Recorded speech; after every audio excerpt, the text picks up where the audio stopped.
Guruve Gaura Chandraya Radhikaya Tadale Krishnaya Krishna Bhaktaya Tadabhaktaya Namo Namaha Panchakalpatrubhyascha Kripa Sindhu Vaevacha Patitanam Bhavanebhyo Vaishnavebhyo Namo Namaha Jaya Shri Krishna Chaitanya Prabhu Nityananda Shri Advaita Gadadhara Shivasadi Gaura Bhaktavinda Hare Krishna Krishna Krishna Hare Hare Hare Rama Rama Rama Hare Hare. Dhanyavad Pranam devotees. So I have gotten to the last couple of questions finally that were backed up, and it's a good thing because tomorrow I was not going to be available for the question and answer session here. So it was very good. So 2 questions were there. One question was from a devotee who's a mature devotee. So I don't really have reservations about answering that devotee's questions to the best of my understanding of what I've gleaned from Guru Sadhu and Sastra. And it's about, his question was, it was simple. How does the Siddha Deha come? Siddha Deha means the spiritual body. And then the last question was a devotee asking for an elaboration on an explanation. I spoke about potential, that there's a potential that's inherent in the Bada Jiva. And he wanted a further explanation of that potential. So let's start with the first question, which was, how does the Siddha Deha come? So our acharyas, all the way from Srila Jiva Goswami Pad, actually to Sanatana Goswami Pad, Srila Rupa Goswami Pad, Srila Jiva Goswami Pad, Srila Vishwanath Chakravarti Thakur, Srila Bhaktivinoda Thakur, my Guru Parapadma, all have explained the same thing in that regard. That, and when we get to potential, I'll explain potentiality and the Siddha Swarupa of a Jiva. So first of all, it's important to understand that when we hear the word Siddha Deha, it means the spiritual body. So the spiritual body, it is a manifestation of Swarup Shakti. So Swarup Shakti means the internal energy of the Lord. The body itself is composed of Sandhini Shakti. It is imbued with 2 potencies, Samvit and Aladini, right? The cognizance potency and the bliss-giving potency. That potency gives happiness to Sri Krishna and also to the Jiva who's experiencing the relationship with Krishna. Right, that's the Ladini potency, and the Samvit potency creates cognizance of the relationship with Krishna. So this is the essential makeup of the spiritual body, the actual spiritual body. And when I speak about potential, I'll speak about the fact that every time we hear the word Swarup, it does not mean Siddha Swarup in relation to the path of Rag Marg and a Siddha Deha, meaning a perfected spiritual body, which is the results of what I'm about to describe. So all the acharyas have also described that over the course of the time that we have turned towards the path of bhakti, because I'm speaking strictly in the manner of the sajja of Raganuga Bhakti, right? And the manifestation of a Siddha Deha in that regard. So our acharyas have explained from the time that Shraddha entered the heart, first Adho Shraddha, right? There was some contact with the prabhav or influence of a sadhu. We may have heard their Harikatha, we may have gotten a book, we may have done some Agyata Sukriti in relation to a sadhu or the mission of a sadhu. Like many people serve our Srila Prabhupada's mission by giving a donation or something else, getting a book, getting some prasad. So in some way or another, that led to the development of faith, Shraddha. And Shraddha Anupani Bharajam, Bhakti Unmukhi Chitta Vritti Vistage. The functions of our consciousness, our chitta, which had been dominated by the influence of the modes of nature and an external attraction to the material world, had under the influence of Shraddha turned towards the mood of trying to serve Krishna. So once that took place in incremental unfoldments through first the appreciation of sadhu sangha, and therefore the need to understand Guru Padasraya, Tata Diksha Shikshadi, and eventually and hopefully Vishrambena Guru Seva. Give me 1 second, I just have to attend to something and I'll be right back.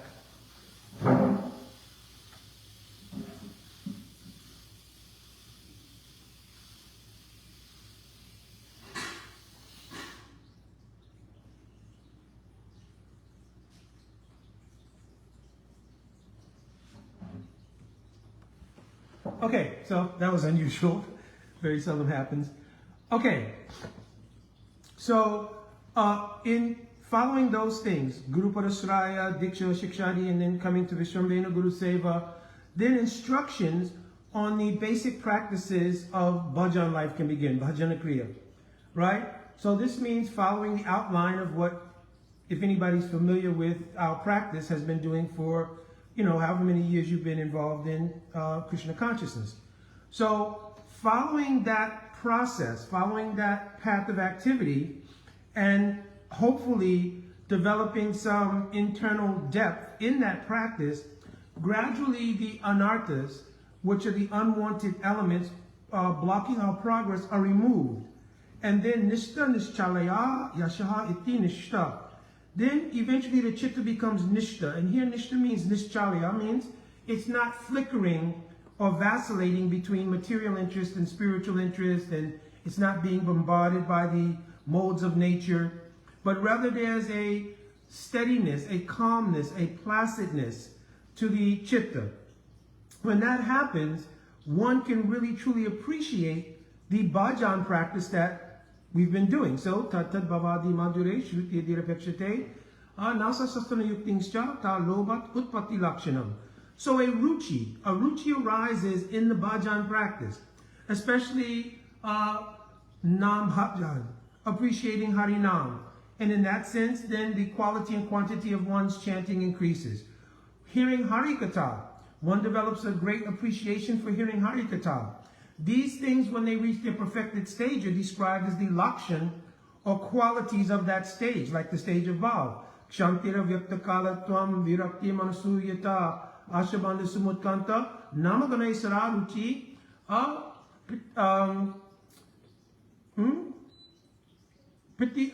ashakti stad gunakyane.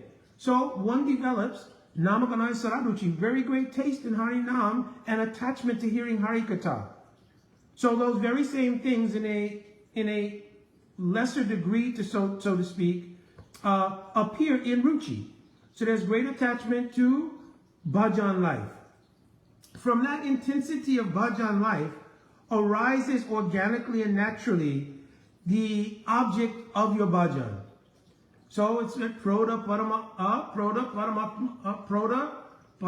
atma saiti bhajaniyam. Right?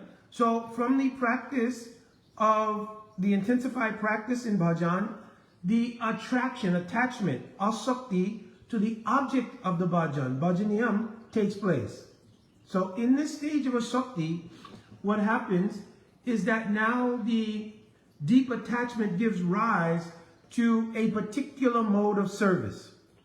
So Srila Jiva Goswami has explained this, Tatya Tadrisa Sudakaraka Bhasa Samalasita Ridoes Vatika Mani Shastra Adi Shruteshu Atadrisa Ragatmakaya Bhakti Paripatishu Api Ruchi Jayate. So in Bhakti Shandarbha, he's described this process, maybe it's Anushad 3, somewhere between 308 and 310, maybe 310. He's described this process that an abbas comes onto the chitta. The abbas means like a shadow of the mood of a particular eternal associate, right? Ragatmakaya Bhakta. So a eternal associate, one of the Ragatmik Jan, their particular mood, for instance, the mood of Rupa Manjari. An abbas of the kind of service done by Rupa Manjari comes onto the chitta, and great taste and relish arises in that mode of service. At that time, the guru, he can do what is called ruchi pariksha. Ruchi pariksha means that Sri Guru can then examine the mood of the disciple and confirm and affirm that mood. At that point, my Guru Pada Padma says, is when your rasa becomes fixed. in terms of you realizing it. So because there's many ideas that the Rasa is already present and it's fixed and it's predetermined and so forth. So that's a whole nother discussion. But here, my Guru Padapadma has clearly said, in this stage, he calls it mature lobe, then the Rasa becomes fixed in the heart of that Jiva, and the Jiva understands it, right? So the idea that it's already there, and it's, but if you have not realized that, that's, sort of, we could take that in many ways. But the point being here, that now it's realized, though Bhav Avas, or the stage of Bhav, and the descent of Swarup Shakti has not fully taken place yet, the Abbas has come on the Chitta. And now it's clear to that aspirant, right, that practitioner, that this is the taste for which I eternally want to serve Krishna. Also, sometimes it's asked whether or not everything is strictly based on our desire, or is there some input from Krishna. So I explained in another video that there's an intersection of both. Because obviously the devotee doesn't have the idea, well, it's all about what I want, right? Because Anukuliyena Krishna Anusilanam. And though Krishna reciprocates with all kinds of desires of how people want to serve, all the way to Kubja, right? It does not mean that the highest degree of pure bhakti is not present in that person who has the mood of what mood has entered my heart is also Krishna's desire for that type of service. Right? I heard very elevated Vaishnavas explain this in a very nice example that I explained on a previous tape. So there is an intersection between Krishna's desire to taste a certain service and also the unfoldment organically of that desire in the jiva to render that type of service. So there's a wonderful, amazing intersection of the two things. So Srila Bhaktivinoda Thakur has described this process that I just talked about, Ruchi Pariksha, in Chaitanya Shikshamrita, right? That means when a person takes interest in the path of Raganuga Shadan, right? Which is the only means to obtain this Braj Bhav. By Vaidhi Bhakti, of course, it's mentioned Sakale Jagate, More Vaidhi Bhakti Braj Bhav, Paitino Isakti. Right? You cannot obtain the moods of Braj by the performance of Vaidhi Bhakti. Though we follow Vidhi, means rules and regulations, they are in pursuit of the practice of Rag Marg. They're not in pursuit of the goal of Vaidhi Bhakti, which is Vaikuntha. So, Sadaketa kon Raganuga Maglo Bhoy, Tokon Sadguru Nikata, Pratana Korile Tini. So here it's mentioning Shri Guru Nikata Pratana Korile. So it says, when a person develops interest in this Rag Marg, then they should come close to Guru. Right? They should, of course, you already should have Sadguru, but you'll come close to your Sadguru Nikata and humbly, Pratana Korile, inquire from Shri Guru about your mood. Tine Sadakya Ruchi Pariksha.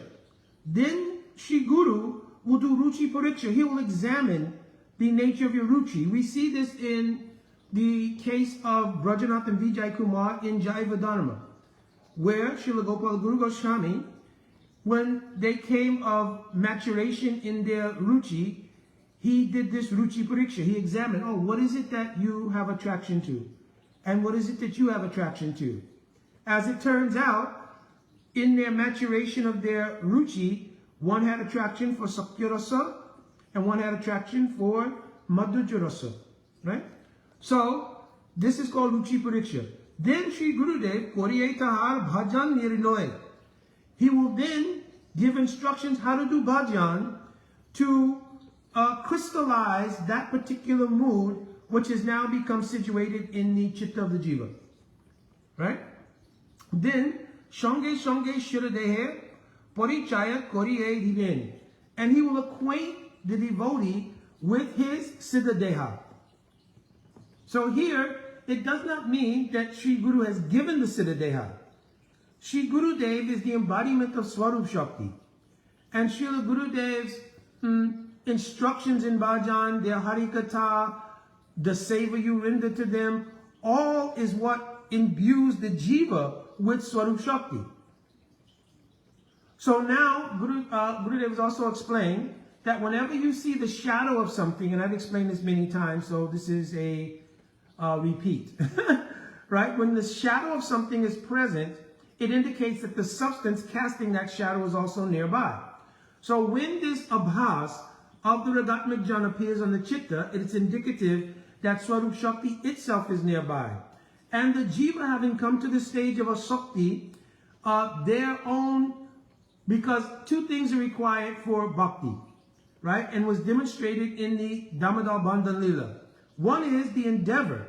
Mother Yashoda created great endeavor to bind Krishna. Also, Krishna's mercy is necessary. So the stage of a Shakti is the point at which the endeavors of the sadhak have reached the zenith, right? And only now, lalas, longing, kada, when, kabe, when will this happen? And then the mercy of Krishna will descend in the form, and here Krishna means Bhakti Devi, Krishna Shakti, Shrimati Radhika. Bhakti Devi will descend through the Sattva Visheshatma Prem Sriyamsa Samyabha Ruchi Vish Chittam Asrinya Kriso Babuchite. So I've explained this before as well, so not to elongate this tape, I'm not going to explain this all over again. So when that Swarup Shakti descends, it melts the chitta by the taste that you've acquired in a particular mode of service. So the melting of the chitta is essentially the melting of the Linga Sharira and its effect on the Stula Sharira. It means the subtle body and the gross body. So Bhaktivinoda Thakur has also spoken about this. I'm just reading a section of this particular, well, I'll start from the beginning. So Shravan Kirtanadi Sadhana Shamai Yala Shuddha Bhakti Udati. When one continuously performs the angas of bhakti and finally Shuddha Bhakti arises, Tadasavasya Vidyatvam Parihitya. So Vidyaya Chirektara Vitrishna Janani. So any trishna or any taste you've had in anything other than the service of Krishna is removed by the influence of the Samvit Shakti. When it gives a rising in the heart of the knowledge of Krishna, it removes any idea of interest in anything else, because this is the all-consuming nature of the Nam, Rup, Gun, Parikar, Lila, etc. of Krishna. Right? It removes any other desire. Then Jivasha Shtula Lingamaya Sho or Upadika. The upadis that we've acquired in the form of a subtle and gross body, Deha, Dvayam, these two, Vinashaya, they're completely removed or destroyed. Right? Then Tasya Surup Gata Surachitta Deham. Then that Siddha Deha that you're asking about, that's when it appears. And according to Adhikara Bhedena Madhujya Rasa Ashwadan, if your ruchi, your adhikar means like if your ruchi has matured to the point where the taste is in Rasa Shwadan Madhujya Ras, Yatanam Gopika Deham Api Prakatyati. Then the form of a gopi will manifest. That's what your Siddha Deha will be. So here from Srila Bhaktivinoda Thakur, non-different from descriptions given by Srila Jiva Goswami and also by my Guru Parapadma, I've heard this exact same thing, right? This is how the Siddha Deha comes about.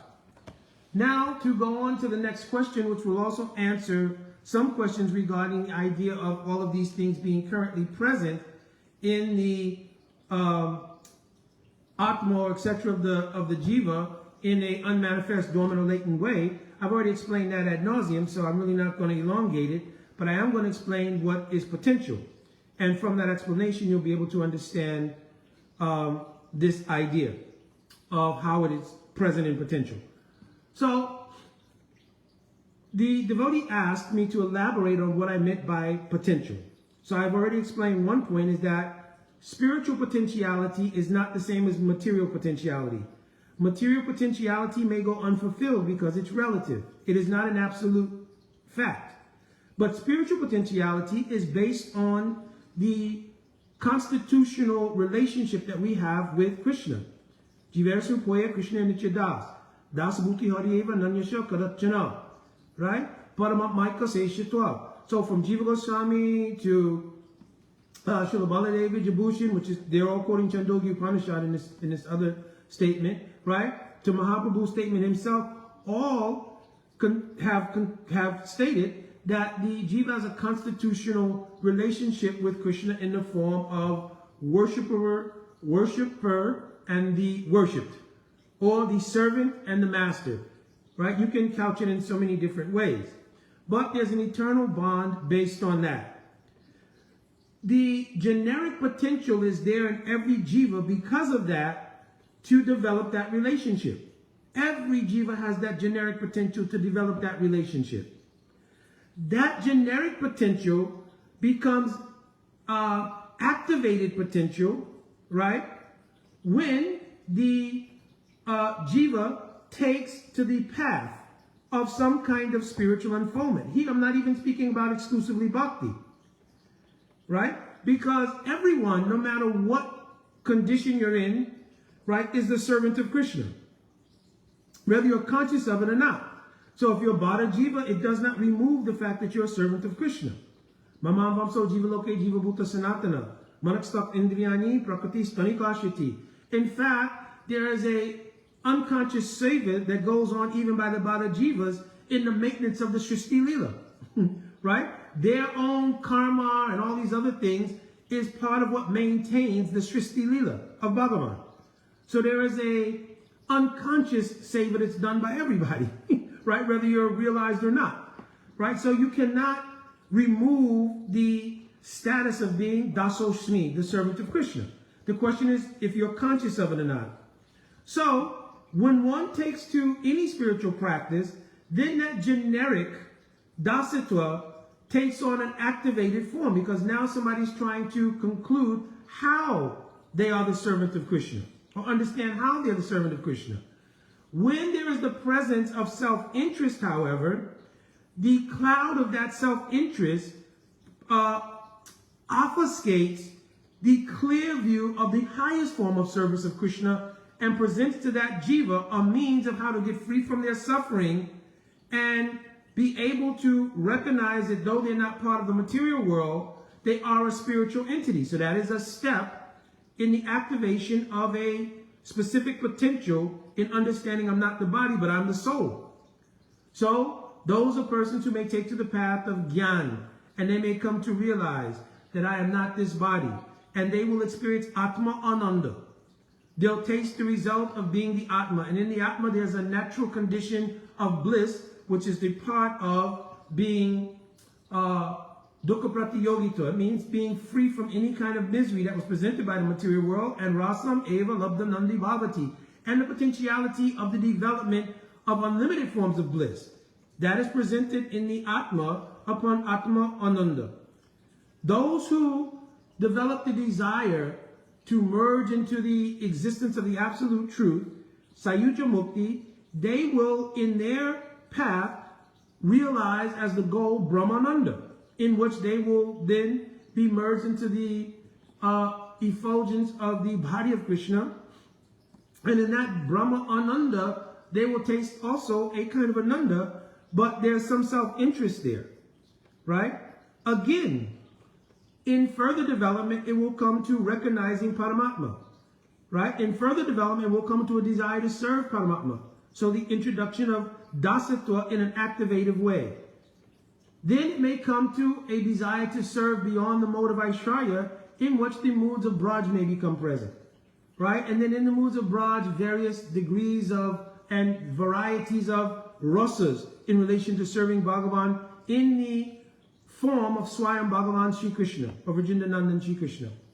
So that potential becomes activated, and then upon, especially in Raganuga Marg, on the path of Bhakti as given by Chaitanya Mahaprabhu, when we accept Diksha, we accept specificity in that activated potential. In other words, a particular focus is given at the time of Diksha. It is called Sambandha Gyan. And if the devotee has become somewhat mature, the resonance with that Sambandha Gyan becomes the specific mode that will develop into the actual taste they will experience at the time of Ruchi. But Srila Gurudeva said it could still be that during their sadhan kal, means during the time of doing sadhan, and their Ruchi has not become completely mature.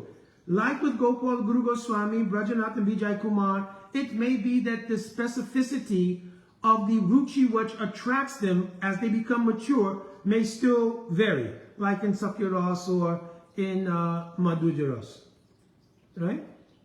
So, in this way, potentiality goes from generic to activated potential in pursuit of their spiritual identity to very specific activated potential to, in maturation, pinpointed potential that only awaits the fulfillment by the descent of Swarup Shakti to crystallize. You understand? Now, again, our Srila Guru Padma and our Guru Vargas have mentioned that potentiality is an eternal reality with the jiva, whether they're bound or not. So that potentiality is always there.